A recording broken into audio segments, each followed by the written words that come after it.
Jonathan Allen calls him the heart and soul of the Alabama defense. Of course, we're talking about safety Eddie Jackson, who is finished for 2016. Mark Rogers TV bringing in Stephen M. Smith of Touchdown Alabama to break it down the Tide. Bama during an off week, coming off an impressive showing once again against the 6th-ranked team in the country, Texas A&M, at 33-14. Stephen M., it's always a good time. Thanks for dropping by. No problem. And Mark, what bye week? This is Alabama football. They are the team no sleep, as I am team no sleeping right now. We don't believe in the bye week, Mark. Come on now. All right, no bye week. Back to work, ready to get ready for a stretch run that includes LSU and the rest of the SEC Western Division in front of them, and a rejuvenated team down there on the Plains. All right, Eddie Jackson, possibly the best safety in college football, certainly right near the top, is going to be severely missed in both the return game and, of course, in the secondary. So a guy that picked off 6 passes, 2 for pick 6s last year, had another one this year against Western Kentucky, a guy that in the return game finally got into the fray against Ole Miss and has been the #1 nationally ranked return man. How do they possibly replace him, Stephen M., in those 2 facets of the game? It's going to be a challenge, Mark, because you bring up both aspects. Eddie Jackson, a leader on defense. Here's a guy, 9 career interceptions, a guy, one of the leading tacklers on this team, and more so of a teacher in the secondary by far. But Alabama thus far in practice has been rotating some guys in his spot, experimenting a little with Minkah Fitzpatrick, #1. Fitzpatrick, 6'1", 203-pound sophomore from Old Bridge, New Jersey. Kind of some insight on Minkah. The same system he ran in high school at St. Peter's Prep, the exact same system at Alabama. So he came in last year, dominated last year, earned a starting spot. This season, doing the exact same things. Fitzpatrick leading the team in interceptions with 3, and pass breakups also with 5.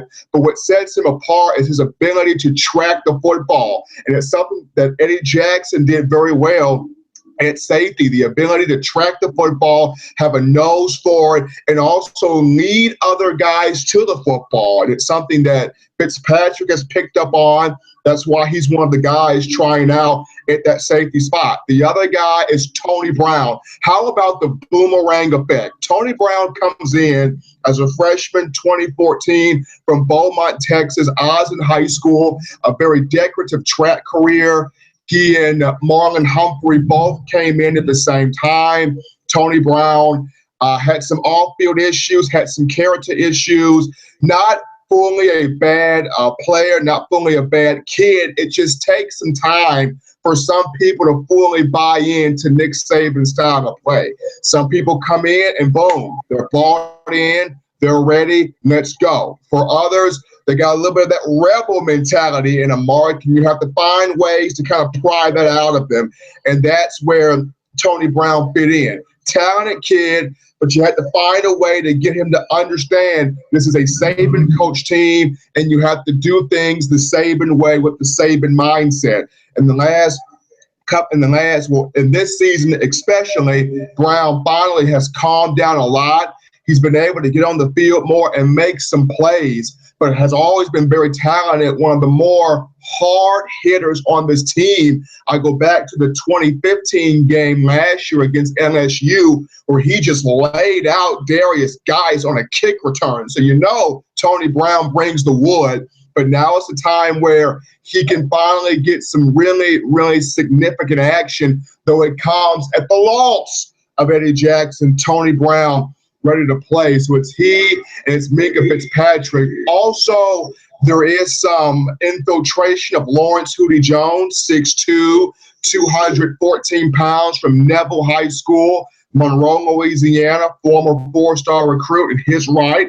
And then also Deontay Thompson, who's 6'2", 190 pounds. They're trying to get him up to speed in that development process. But the main 2 in question that are looking to fill in for Jackson, Tony Brown and Minkah Fitzpatrick. Okay, Stephen, so we can get a pretty good beat on the measurables, how much that next guy is going to fill in based on what the production's been on the field, what the recruiting rankings have told us coming into the time at Alabama. But the one thing we can't account for is the thing that I alluded to off the top, the heart and soul of the defense, leadership. Eddie Jackson being a leader on this football team. Can you possibly put that into words?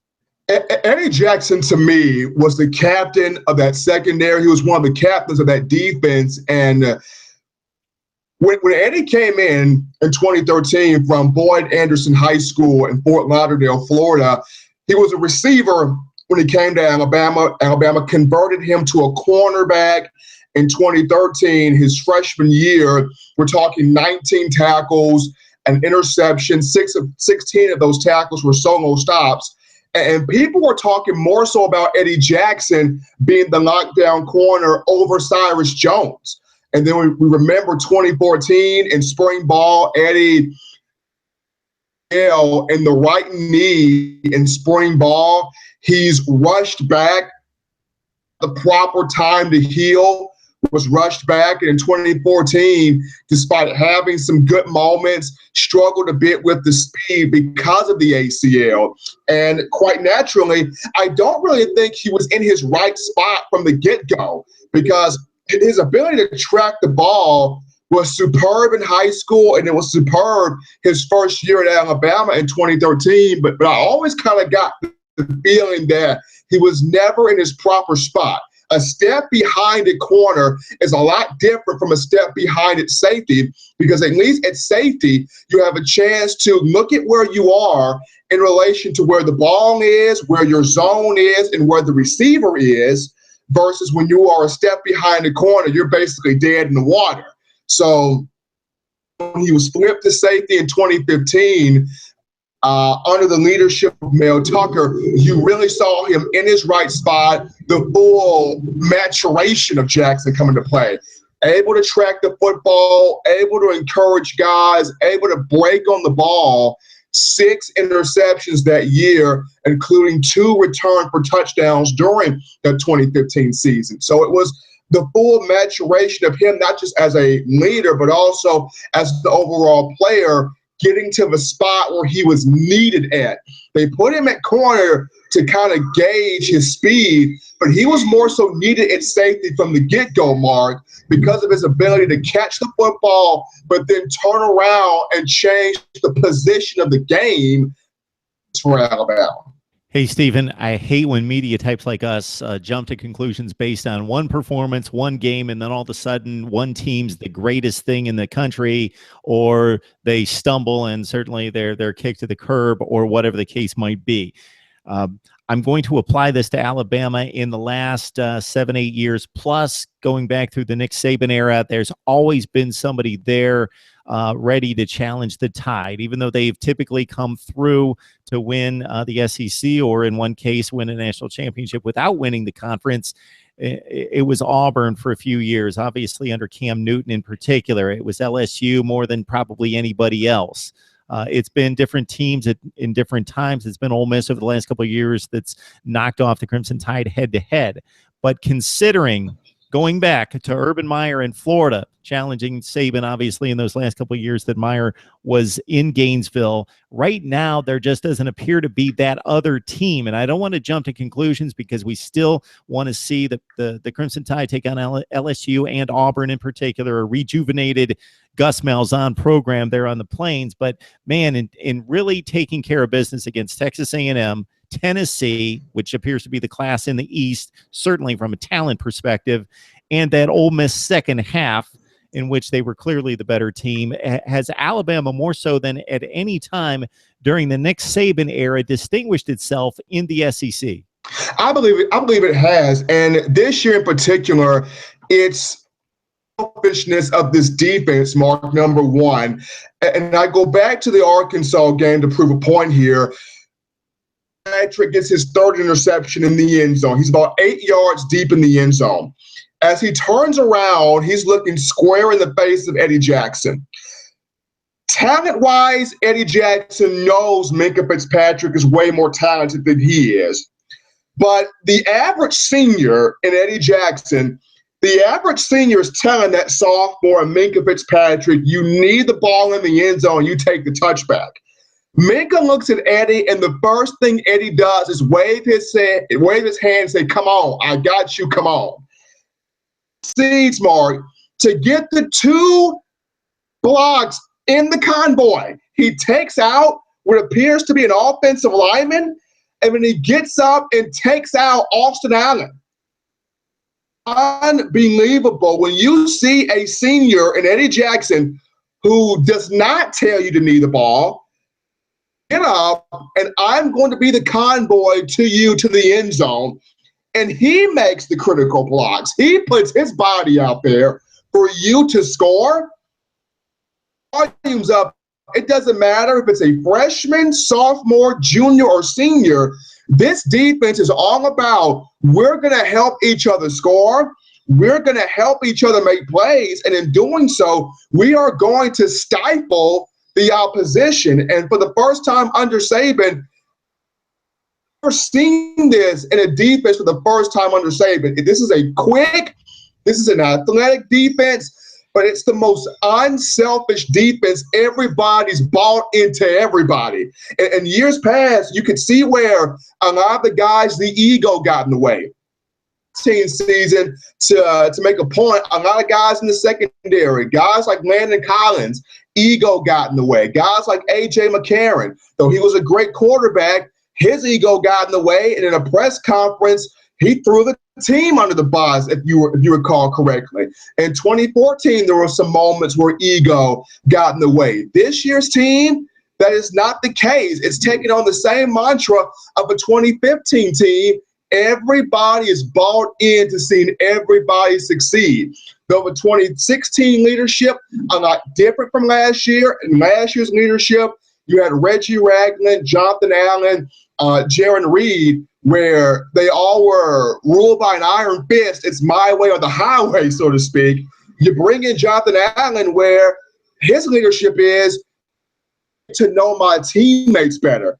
And he's done that by communicating effectively, by getting everybody on one accord. And it's this melting pot of, I don't care who makes the play, how can I assist the person who's making the play? That's my defensive aspect. From an offensive standpoint, I've seen Derrick Henry plow through people getting 45 carries a game. It's much more exciting when you have 4 and 5 guys in a rotation that all bring something different at the running back position that can all burn you. On that aspect, core, everybody's keying in on blocking. Calvin Ridley may not catch 4 or 5 passes a game. Or Darius Stewart, Garrett Dieter, O.J. Howard, they may not get the ball on every play, but the unselfishness and the willingness to take out your guy and help your teammate get to the end zone. And then I haven't even mentioned Jalen Hurts, the toughness he's shown, the composure he's shown. The next step in his development is targeting guys in stride and really developing his passing mechanics. Once he gets that into the fold, it's going to be a fire show, Mark. But at this point, what separated Alabama, the pure unselfishness from a defensive aspect and offensively, you never know who is going to be the big-time player because everybody seems to step up to the plate. There's little doubt it's the best team in the SEC. Auburn may have something to say about that in LSU, but even if they got tripped up at some point, Alabama has proven in the long run to be the best team in the SEC by a pretty good margin. Nationally, I think the track record is the best in the nation. I don't think there's any question about that. Preseason, we looked at Clemson in particular, especially with Deshaun Watson, Wayne Gallman, and that bevy of receivers coming back from last year's team that challenged the Tide in the national championship game. Some thought Florida State, some thought Oklahoma. They were pretenders, as it turned out to be. I certainly thought Oklahoma was the most overrated team in college football, coming in at number 3 as the season started to unfold. Of course, because of the coach on the sideline and the talent on the roster, Ohio State emerged, and people automatically thought those were going to be the 2 best teams in the country. The Buckeyes have stumbled. They could certainly get back into the fray. I think this is a conversation from a national perspective that we'll delve into in future weeks as the season unfolds, and we see what possibly a team like Michigan and others have show the nation in the college football playoff. But before we let you go, Stephen, I want to get your thoughts on LSU, because this was a team that has as much talent as just about anybody in the country, maybe the Tide aside, but certainly ranking with Ohio State, Florida State, and others.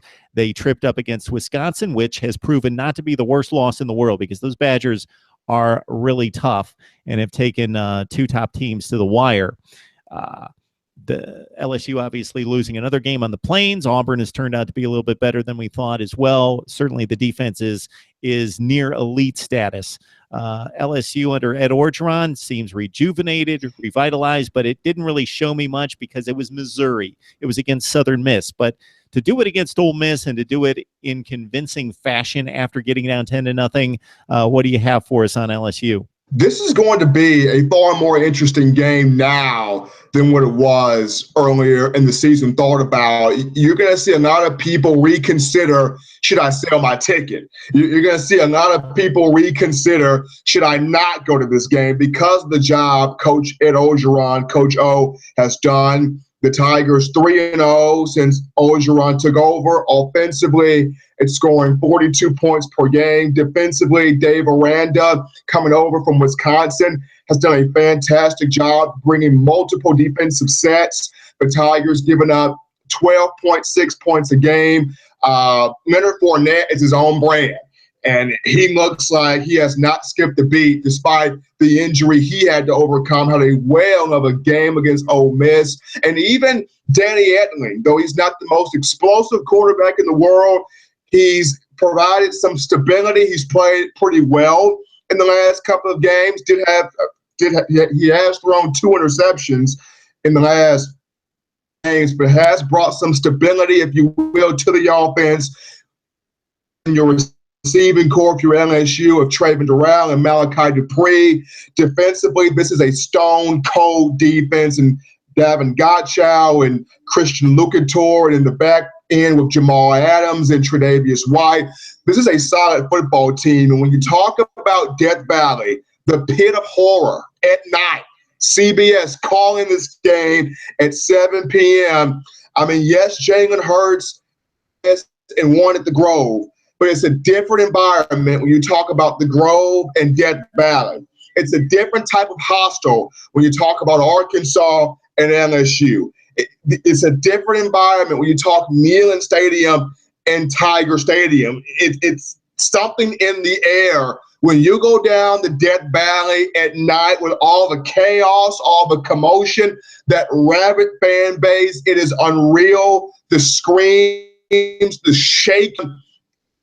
There's a reason why Les Miles coined that place as the place where opponents' dreams come to die. Now, that has not proven accurate for Alabama since 2010, where the Crimson Tide did lose 24-21 that year. Jordan Jefferson happened to be the quarterback of that Tigers team. But I digress from that statement to say this. It's still LSU, Rouge, and you're still playing there at night. So, with that being said, Alabama has to be on the P's and the Q's as far as offense and defense is concerned, because Ed Orgeron knows for him to finally get out of the box from being an assistant, to finally get out of the box of being an interim head coach, to finally run the show again at the head for the first time since 2005, when he was at Ole Miss from 05 to 07. Coach O knows my ticket back to the big house lies in the hands of Nick Saban. Off, despite what Joe Oliva and that LSU athletic staff believes it wants to do, off the booster club and the fans are going to put Orgeron in that chair, and he will have a contract before the night is over. But it comes down to, and can Alabama's offensive line be on its P's and Q's? And can the passing game be as crisp going into Death Valley? All right. I knew all I had to say was LSU, and that was going to get you wound up, Stephen. So definitely save the analysis for next week. We'll have Stephen M. back on next week to talk up the Tide and the Tigers, but we've got a bye week, or I made the mistake, not necessarily a bye week for Nick Saban and the crew, because they will be hard at work for the rest of this week preparing 2 weeks in advance for the big game in Death Valley. Stephen M. Smith on Mark Rogers TV. Stephen, we always appreciate the breakdown, sir. No problem, Mark. I appreciate you guys. And yeah, man, Alabama, the real team, no sleep. I'm just sitting here.